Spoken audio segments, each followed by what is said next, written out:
మీరు ఎన్నో కోయిందని మేము సార్ వెళ్ళలేదు కానీ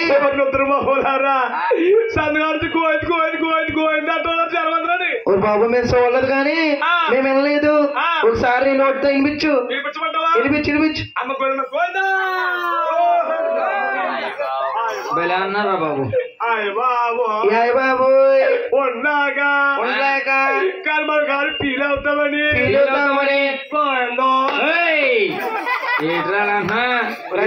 వింటరా గురిగారు సంతగాల చుట్టుగా భోజనం చేస్తారు. అవునా? భోజనమేమో గోవిందం కింద ఉండిపోయింది, పోయి పైన ఉండిపోయింది. అనలేక మనకి ఆరు ఫీల్ అవుతామని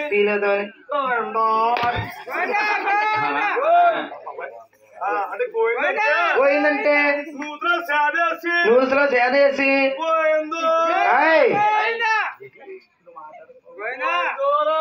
అలాగే కాదు బాబు, గట్టిగా ఒకసారి అనిపించు గట్టిగా బాబు. ఇదిగో వాళ్ళందరూ మొగోళ్ళు అన్నారు పోయింది అంటున్నారు, ఈ ఆడవాళ్ళు అందరూ అంటున్నారు పోయిందే అంటున్నారు. ఏం పోయిందంటావా? వాళ్ళకి ఏం పోయింది అనుకుంటున్నావు? ఆరణి కుమాయి దీపం దీపం లేదు మళ్ళీ వచ్చింది. ఆ కార్తీక దీపం వెళ్ళిపోయి ఇంకోటి వచ్చింది దిమ్మముడి. ఆ కార్తీక దీపం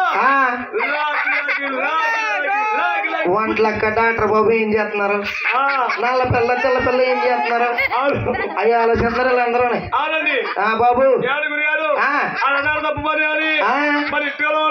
ఇంటిలో ఉండరు గారు మనకి కంట్రోల్ పోయిందండి. అవును మనం తప్పదు, మనకు తప్పదు. అవునండి. అలాగే బాబు తెల్లవారు 5 గంటల 6 గంటల తప్పదు కదది.